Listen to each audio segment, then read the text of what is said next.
The views, information, or opinions expressed in this episode are solely those of the individuals involved and do not necessarily represent those of the University of Hawaii College of Tropical Agriculture and Human Resilience, our funders, or any of the organizations affiliated with this project. Welcome to a Seeds of Wellbeing Experts in the Field podcast featuring Hawaii agriculture producers and affiliates working in their field of expertise to support agriculture in Hawaii, in the United States, and in some cases around the world. These podcasts are made possible by a grant from the University of Hawaii College of Tropical Agriculture and Human Resilience, also known as CTAHR, and the Seeds of Wellbeing or SO project, and is supported by a grant from the U.S. Department of Agriculture, National Institute of Food and Agriculture, and the Hawaii Department of Agriculture. Being able to help people immediately is really nice, and people are coming to you on your worst days. So I think it also makes you just more aware of just how to deal with different situations, honestly, which was, I had no idea, but now I love it. Who knew that the Hawaii Department of Health had a veterinarian on staff? We didn't until we met Hawaii DOH's one and only public health veterinarian at a Hawaii Island conference in Kona. From speaking with her, it seems that's true for a lot of folks in Hawaii. So in this episode, we speak with recent Hawaii transplant Ariella Barry, who was just hired by the state DOH to fill a 20-year vacancy, and just in time to lend a hand during the 2025 federal government shutdown, during which we spoke with her. Aloha and welcome to a Seeds of Wellbeing podcast. Today we have with us Ariella from actually the Department of Health as their lead, as their only veterinarian. Tell us more about this, because this is the first that I'd ever heard of the Department of Health having a veterinarian. So what's the deal? Yeah, of course. Hi, thanks for having me. So technically my role title is officially as the Public Health Veterinarian for Hawaii. I think they actually did have, it's been a long time. I think 20 years ago was the last person in my position. So I've been getting a lot of comments that people are super excited to have a veterinarian back on the staff. But the main reason why I think it's important to have a veterinarian, especially on the human health side of things, is just to be able to connect the dots, I guess, if we think about it that way. So my main role coming into the Department of Health is really to make sure the diseases that we see in animals don't really become threats to people, and helping the communities respond in ways that protects both. So just gives a different type of perspective on things. And I think especially Hawaii, with all the different types of diseases and communities we have here, it's been really nice to just present myself to them and make myself a resource for them. But yeah, it's been new. It's have to make my way into human side of things. Yeah, so it sounds like the position was vacant for 20 years. Is that what I'm hearing? I think that they just didn't have the grants and resources to really fund it. I think they really did love the last person who had this position, but it was just with so much going on, I think that they really, it was hard to advocate for another veterinarian to come in. But I think the concept of One Health has really taken a lot of a big presence, and the new chief of staff, or she's been for a couple of years, Sarah Kemble, really pushed for this role because she sees how important it is to have a veterinarian here, which is great because, I think just bouncing ideas off each other has been really evident that we do need more people from different sectors. Well, that's great. Well, welcome, or I guess I should say aloha. It sounds like you're a recent addition to the islands, and very recent. From what I could tell, you spent, after you went through veterinarian school, it looks like you've had about 1 year stints in different roles and kind of emergency roles as a veterinarian. Is that correct? Yeah. So I did I completed my doctorate of veterinary medicine in 2021, and I had a really strong passion for emergency medicine. So I did additional training, and then I went back to where I'm from in California to do that. And I think I noticed just every night I worked, my first job was those long overnight shifts. So I think a lot of those times I was actually able to have conversations with people that really made me more aware of public health, actually. So a lot of diseases that I saw, people didn't realize that they could actually get them from their pets too. And I think slowly I got like it sparked my interest that maybe there is a way to help humans and animals without just being that resource in the hospital. So yeah, I started off as an emergency medicine veterinarian. And then through that time, like I said, I kind of learned that maybe I wanted to explore public health. I got my master's in public health at the Harvard Chan School 2 years ago. And it was a really nice program because once again, I was one of two veterinarians in the whole class, and they hadn't had veterinarians there for a long time. So I've been dealing with this, which was great though. I think like most of my class was physicians, human physicians, and a lot of people in that realm. And I think also that was really what made me realize that, okay, this is kind of the space I want to enter because it's needed. So I worked a lot on some projects with people there, just talking about diseases and things like that. So that was just, to me, the best experience I had in my introduction to public health. And I learned that there's actually a lot of veterinarians. They're just kind of behind the curtains a lot, like more research and things like that. So when I found this position, I immediately knew that I had to kind of grab it because I think it was just exactly what I was looking for. And so far it's been great. I mean, I've been here since August, but I think that I've met amazing people and I've just kind of been that new connection between agencies. And I think they just really appreciate that I'm there right away when anybody needs to get in touch with the Department of Health. Nice. Well, that Yeah. ER background, I'm sure, comes in handy when people need immediate help. Yes. Yeah. What drew you to emergency medicine? I'm honestly, if you would have asked me in veterinary school if I was going to be an emergency veterinarian, I would have laughed. There's no way. I hated it. I thought it was just so chaotic. I didn't understand how anybody could keep doing it. But then when I actually was placed in that position to do it, and then especially during my 1 year internship where I worked probably like 80 hours a week, I kind of learned quickly that I liked that chaos. I like just, I guess, having different things, not knowing what's going to come to the door, just having to act on like right away, act on your feet. I think it just kind of, I think that's what, when people tell you either you love it or you hate it. And yeah, I think it was just the ability to do so many things at once. And just my mind was constantly working and I was learning and on the go as well. And then, I mean, now looking back, it definitely prepares you for life in general.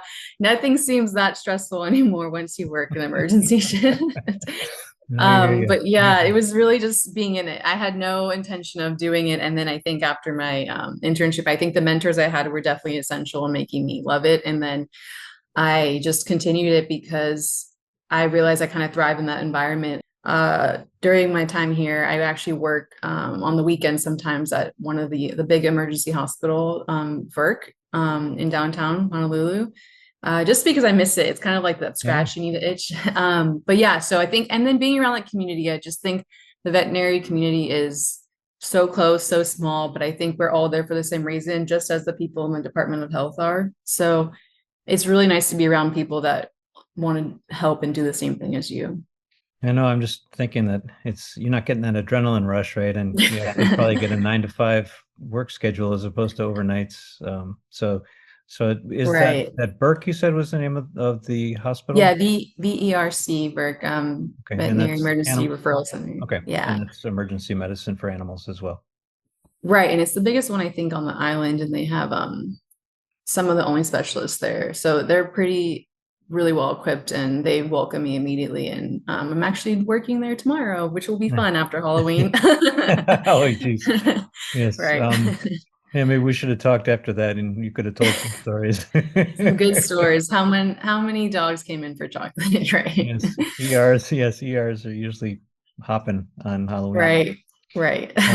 So let's see. So your Department of Health gig is, how did you find that job, by the way? Was it just online or referral? Yeah, it was online. I think like I said, during some of those crazy shifts, there is some downtime on overnights. And I think it was just something that I kind of just always in the back of my head knew I wanted to enter this space. I didn't know when it was going to happen. There was no timeline. And then I just found it online and immediately I talked to my supervisor now, Dr. Sarah Kemble. And she was like, really just made me feel like reassured me that this was a good position to be in. And even though I am going to be the only one, that she would help me and be there for me. And she definitely has been. So yeah, I just found it online. But yeah, I think it was through the interview process that I really got interested about the job and excited about it. So yeah. Yeah. How have you found the move? Had you been to Hawaii before, or is this all new to you? This Yeah, I've been here process? for vacation mainly, and then I Okay. had some friends who went to UH, which was nice to visit them, but I haven't been back in a while. So the move was good. I brought my big dog. So now it's really nice because when people come in and say, you don't know how difficult it is to get your pet here, I know from experience. And so it's really nice to tell people how to prepare for that too. And the move wasn't hard. I actually live in I got a really nice place in Aina. The community here is amazing. And one of my good friends from college actually moved with me, which was great. So we're here together. And yeah, we love it so far. I think yeah, everybody's so nice here. Maybe Excellent. we've just been in California for too long, but everybody's really, really nice here. And so what's your typical day look like for this Right. role? Yeah. Yeah, I mean, actually, this is why I said, like, I think emergency medicine really prepared me because every day so far has been a little different. So, for example, a lot of the beginning was just meetings, introductions, and just letting people know I'm here and just giving them like my information as a resource. But I mean, recently things have been changing. Like, so I've been working with all the epidemiologists to see what so a lot of it is catching up on what has already been getting done at the Department of Health, but been doing actually a lot of cool things. So I mean, this past or 2 weekends ago, I actually went to the Farmers Union convention on Kona, and that was a really nice experience to meet everybody that way, and just being a presence there. And I guess they're not too many state employees go to events like that, so it was nice just to be there and listen to people's experiences and but yeah, I think, like I said, every day has kind of been different, which to me is great. Like going out, also on the human side of things, going out to respond to outbreaks some days. I mean, and you can't plan for that. It's just if it happens, you go. And then, yeah, I think, like I said, so another thing that I'm trying to think of just really fun things that we've done, but working with the USDA, working with the Department of Agriculture before when they still were working it was interesting just to see like how they operate. So I would go out on field trips with one of the people to see how they collect samples from wild ducks or how they do collect all this stuff. So I think I've just been really immersing myself and just seeing exactly what people do to really understand and then offer my services, working with the DLNR and just, yeah, like every day has honestly been different. I think there's days where it is a little slower than what I'm used to in a hospital, but like for example, this meeting right now was really nice to meet with Tao and just Vincent. And yeah, any opportunity I just kind of grab, which is nice. Yeah, so we're recording this during a government shutdown. So I think that Right. was your comment about when they were still working, right? And Yeah, I yeah, know. I so miss working with how has that changed your job? I mean, it's been actually a decent percentage of the time you've been working there has been government shutdown, but how has that right. impacted you? So I think it's just, I mean, the people that I had still connect with, they still want to be there and not in work. So I think it's just been put a little more pressure on resources like the DNLR or places like the Hawaii like Wildlife Center or the zoo, who now kind of have to pick up some more work, which we are equipped to do that. But I think it's just been at this point a little more navigating who takes on some responsibility that now we don't have those agencies. But for me personally, I haven't felt it. I think I've just been trying to help the other agencies that have been. So it has been weird though. Yeah, at first, like having everybody been able to help. And now I think we did prepare though, which was nice. We didn't know this was going to happen. We prepared in other ways, but that did actually help everybody have a little more understanding of like who to contact and how to get things done efficiently. So I think I actually came at a good time because now I'm kind of like a really good resource for people to get in contact with the Department of Health, even if they didn't have that relationship before, which has been nice. Great, Yeah. excellent. That's good to hear. You mentioned One Health. You shared notes with me before we recorded this. That seemed to be an important emphasis for you, and perhaps it is for the community. So maybe if you Right. could jump into that a little bit, that would be helpful. Yeah, and I think it's been a really interesting thing to kind of talk about One Health with people, even people who I would think would know what it is actually don't, which is why I think it's good I've entered this space. So when I talk about One Health, I kind of like to simplify it. It just means the health of people, animals, and the environment.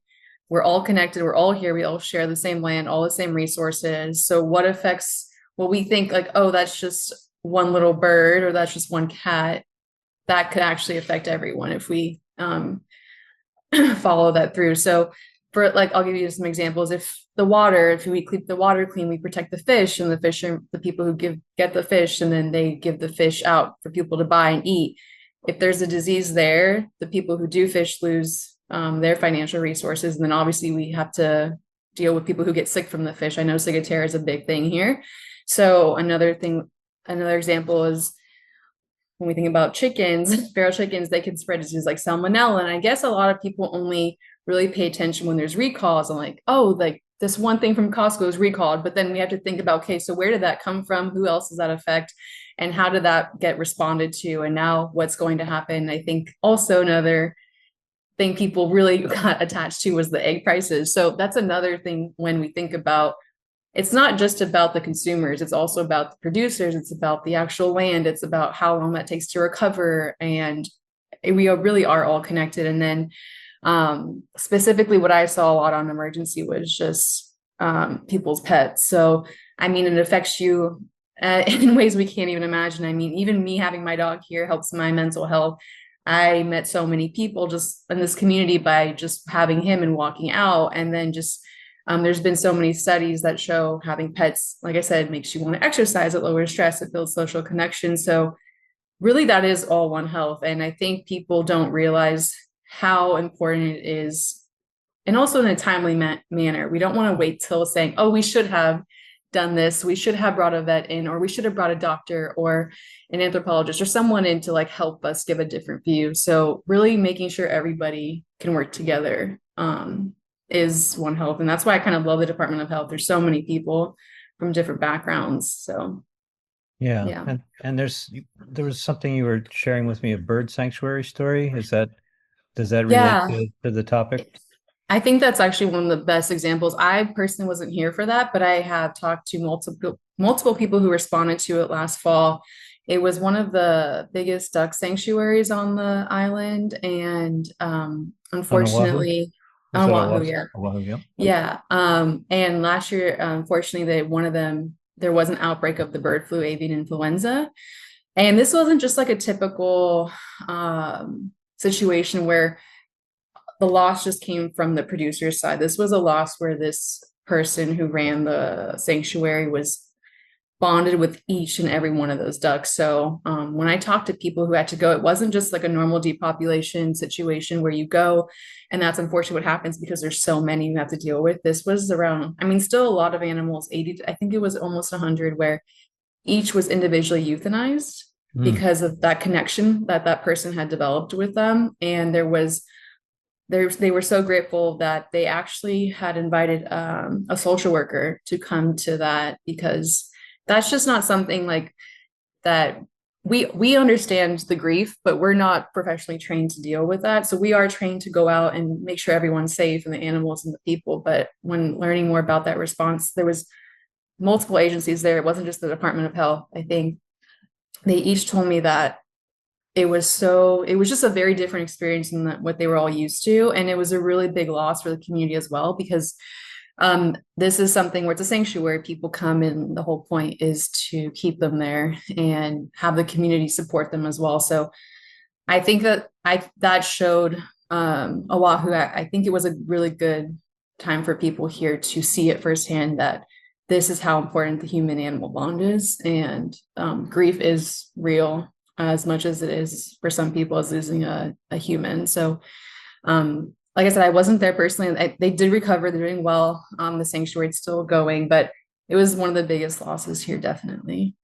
And it sounds like you have the ability to connect with mental health support resources if you need to Yeah, bring yeah. them in. Yeah. Yeah, which Yes. was, I think, like I said, the best thing they could have done for that situation. And I think they'll definitely utilize that more for future ones if they think if it's needed, and if I guess, wanted there. Yeah. Yeah, well, we just recently had a podcast that was with Jeff Corral, who's had to shut down. He actually um, found us, and he had a song called "Empty Barn" that went somewhat viral because Oh, okay. he had to close down his dairy barn in Oh, Pennsylvania, and it was like the last of 30 small scale right. dairy farmers in that area, and they were all starting to shut down. So that song just seemed to really resonate with a lot of people when he shared the vulnerability of his sadness, and which is a hard thing to do, right? When you're an ag Right. producer in general, folks just want to tough it out and don't want to ask for help. So Jeff's song Right. connected with a lot of people in those ways too. So yeah, I think having those being aware of those mental health issues and finding ways to address it and finding resources seems like it's great, and it seems like you're empowered to do that too in your role, which is Right. nice to hear.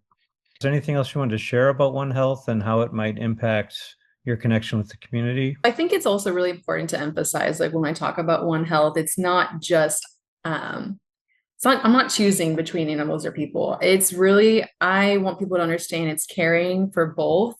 And that's what keeps Hawaii healthy is that we look at, yeah, obviously I am a veterinarian or like the people Department of Health. There are specific things we do need to address first, but it's really about helping both thrive and not just saying, okay, we need to deal with this human disease and not and forget about the animals, or that we need to focus on the animals and forget about people. I think it's not choosing any either or. It's really helping both so we can live and keep Hawaii, like I said, keep Hawaii healthy and just make sure that we really all care for the land and everything that we get to do in this. I mean, it's paradise here. So I think it's really important that I think that point comes across. It's helping everybody here and like all beings, not just focusing our attention on one thing. So I And think it's, yeah. how can I, it sounds like that's part of your role and part of the network of people that you're working with. So how do I in the community or in particular as an ag producer, are there ways Mhm. that I can kind of focus on that and be more conscious and aware and try to help facilitate that? Right. So I think if it's something that you were interested in, I think let's say, for example, you want to use the best things to feed your animals. You want to like make sure you're not just like you want to keep your animals healthy because that goes down to the people who do consume the animals and you want them to be healthy too. So I think when you don't want to take shortcuts because I think the whole thing, if you keep your animals, your land healthy, that eventually leads to your whole community being healthy. So for me, that's how I see it. I think if people are taking the time and using that care for their animals and what they've established, then it really just shows with everybody else. And it shows like I mean, you can taste like things, you can know like when things taste better, the animals were healthier and happier. I just think that people are starting to really understand that. And I think people then, if they can see it more, maybe advocating or showing people like maybe the prices are a little higher, but look how much we care for our animals and like how happy they're thriving on this land. And you're helping support this type of lifestyle for these animals. So I think that would definitely be a way if you did want to involve the community more, showing them really like where their food does come from. I think I love seeing stuff like that. I love doing my research, seeing what they're doing, how they're making it sustainable, and what they're doing for best practices. And that would really just make it so the community understands better and maybe doesn't maybe understands the prices and like it's more than just money. It's like I said, it's making everybody and the animals healthy. Got it. So kind of happy Mhm. animal, happy life. Right. Yeah. Yeah, All right. exactly. Sick animal, sick human, I guess. Exactly. Seems like Yeah, the connection too. So maybe stress that. definitely. Yeah. Okay, great. I think ways people can get a hold of you. I I know you shared a health.hawaii.gov website where people Hmm. can reach out if they need assistance or if there's an issue, but Right. maybe if you could share some examples. Of course, I'll put that in the show notes, but I think if you have some examples of when it's appropriate to reach out to you Oh, or the yeah. Department of Health and what situations Right. might precipitate someone trying to find you and work with you. Right. So actually there's a pretty good system. I've had where people who call a Department of Health, like just to talk about if they're worried about an illness or if like obvious a lot of it's more of like, oh, I ate at this restaurant, I don't feel good.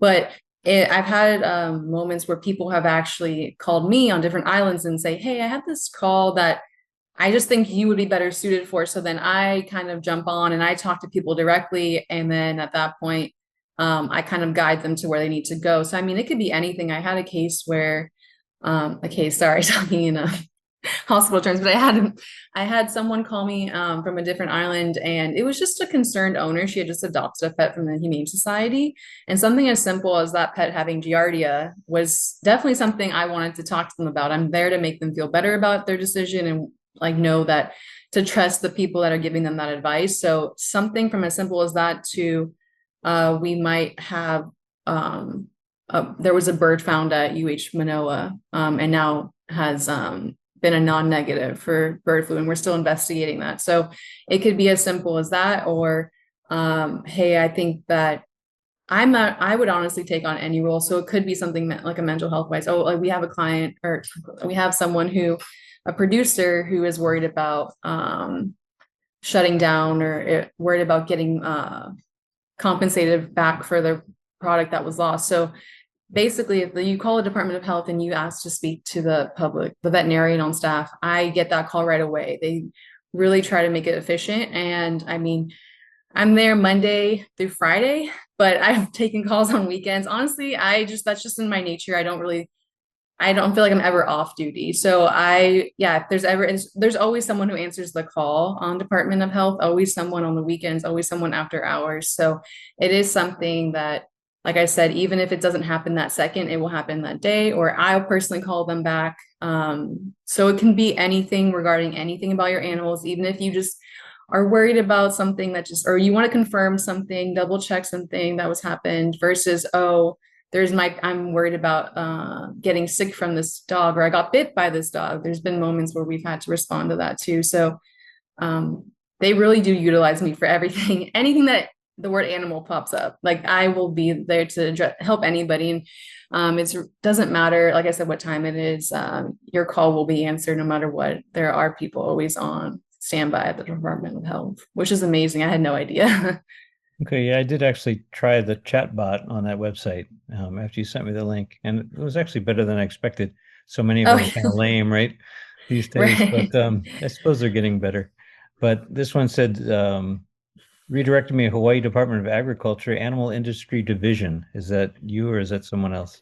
That'd probably be more of the Department of Agriculture, Okay. or Agriculture and Biosecurity now.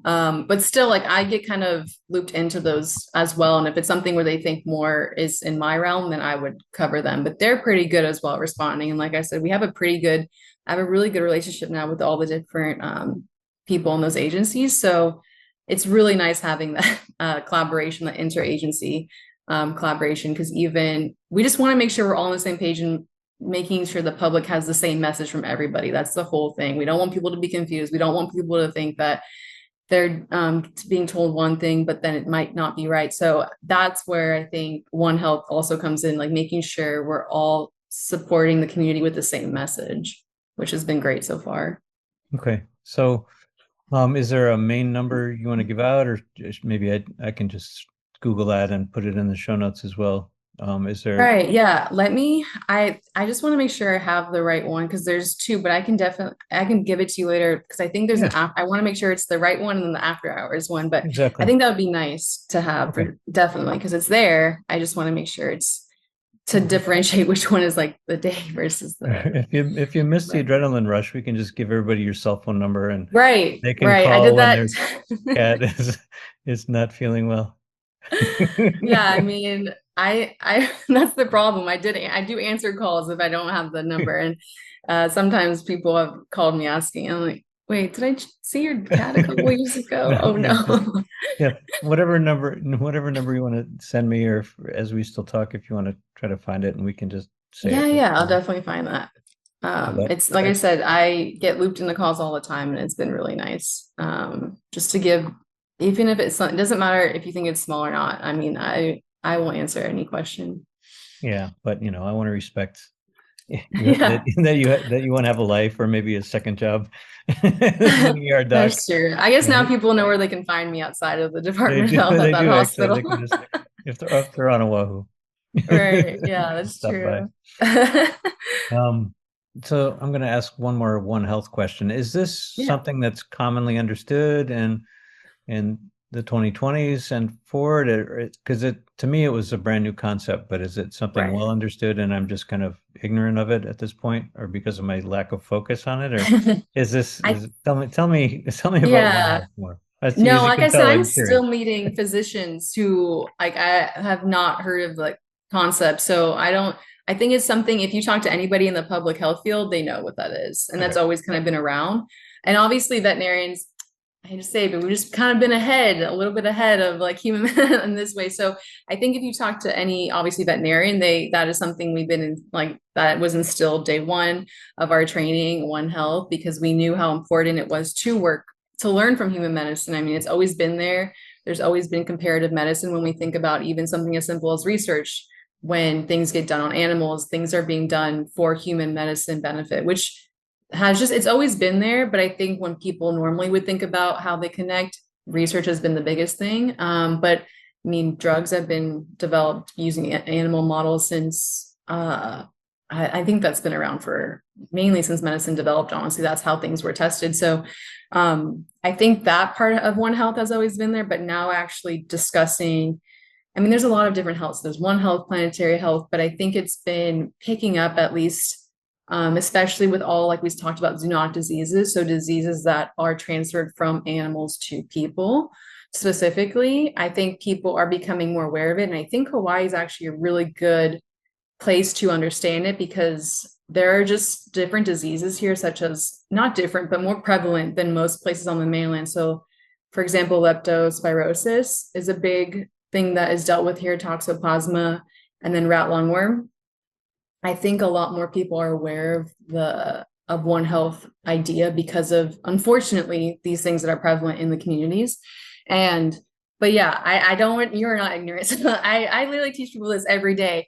And it's like I said, it's really interesting when human physicians have no idea what I'm talking about. But then when I kind of start explaining it, they go, oh, right. Yeah, I did read about that, or we did learn a lecture on that one. So I think if you're not really in the public health realm, or it's not that common knowledge, but once you think about it and look it up, people like understand what it means right away, which is really nice. So yeah, I think it's something it's going to pick up. I just think there needs to be more awareness of it. And I think, like I said, it's starting to happen, but it's kind of always been behind the scenes. So it's there. Yeah. It's one for the veterinarians. They're ahead of the curve, and Yeah, maybe one certain focus I want to take us to related to ag producers, but I just want to make sure we've covered all the points that you want to make sure we yeah. cover. I think we have. I think one more thing we kind of touched on it a little bit, but that human animal bond and mental health, not just about like having you get out with them and do more things, but I think it is, like I said, that grief when I've seen people personally lose pets, like the amount of times I've had to unfortunately help them with that transition.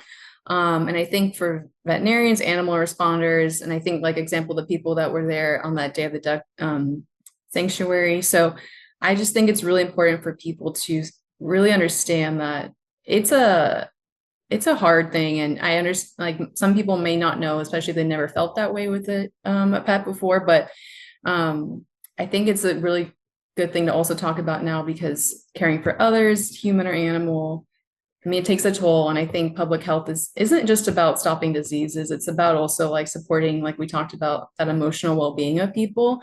And so that's why I'm saying public health is this huge umbrella. Like we're here for everything. It's not just like if you are sick from eating at a restaurant, if you're not feeling well, or if something is really like, I know right now with the shutdowns or like losing like federal like funding just to get food, like that is why the Department of Health is here. It's really everything about the human health. And if you do need help, like we are there for that too. So there's just so many aspects of it. And I think I just really want to emphasize the mental health part of it because I think that, like you said, gets overlooked a lot, unfortunately. Well, and as you say this, I realize there are support groups, there are grief support groups that form when there's a death or loss Right. in the family Hmm. of a human, but I'm not sure I've ever heard of one that's for animals.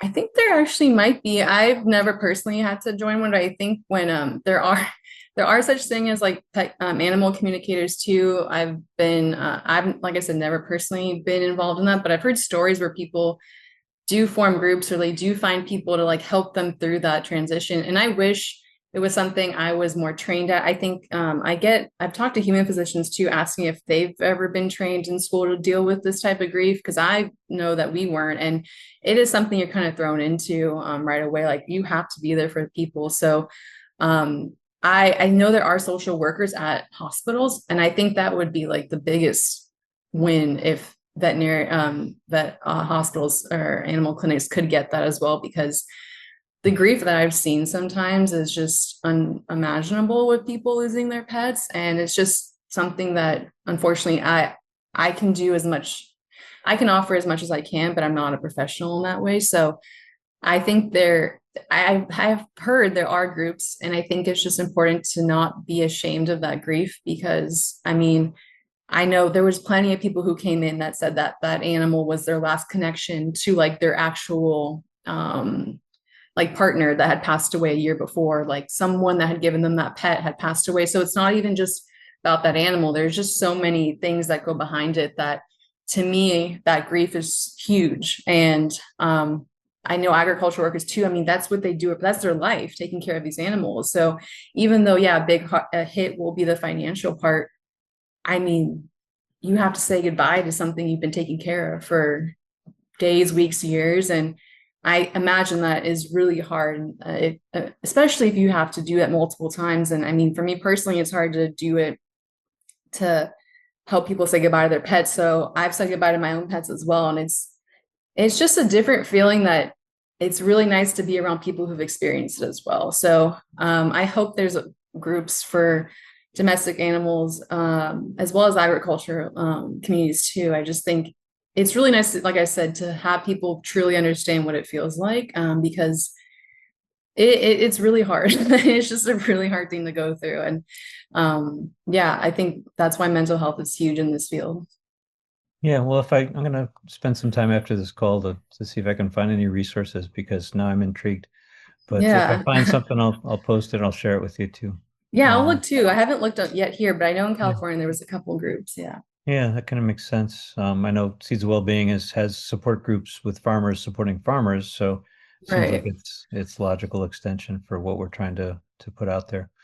Hmm. Um, So you mentioned pets. It sounds like a lot of your emergency or your background was probably related to domesticated animals. But Hmm. tell us a little bit about your connection. It sounds like you went to a farmers conference and you're connected with the ag community. And I think in Hawaii, there's maybe a disproportionate number of people that have chickens Yeah. and livestock in general compared to maybe what your background was in your previous jobs. So what's that connection like for you and what do you see as your role related to livestock? Yeah, so I mean, it was my first time meeting a lot of people because it was on Kona. So I think that's where most of the ag community is here and where the biggest farms are, definitely. So learning about, I guess, just how much is actually produced, I had no idea. So I kind of had an understanding how much could be produced and how much is exported. But the numbers were so much bigger than I thought. So I thought they were more small, like smaller farms, and just compared to things we see on the mainland. But I mean, the amount of people that are fed from the farmers on Kona, especially, is just enormous. And I think when I thought more about it, if they're not supported, then people are left hungry. So I think it's so important that the farmers get like the investments they need, the resources. I know that one of the talks that was super interesting to me, and I know a lot of people actually, was the chair of the Sharon Ward, I think is her name, the chair of the Department of Ag and Biosecurity. She was talking specifically about numbers on how much money is needed and how she's trying to get that passed, and how much we need to invest in our farmers. And it's, like I said, not just about them, it's about feeding all of Hawaii. So I think that was the biggest thing I took away from that convention, is just understanding how many people are affected by those. I mean, there's not that many too, but how many people are guaranteed food safety from the farmers in Hawaii. And I can't imagine the pressure that puts on them too. So it's something where if they did need more support from the Department of Health in any way, where it was that maybe we could potentially move funds to help the Department of Agriculture, I think that would be something interesting. It's hard because mainly on the mainland too is the Department of Agriculture here, and in Hawaii too, like they're the main resource for those farmers. But if it's something where they ever wanted to get involved in the space of the Department of Health, like I think that would be great, because they're feeding the people and they're keeping the people healthy, right? So I think they have support, but obviously right now too with the shutdown and everything, it's just their resource. Like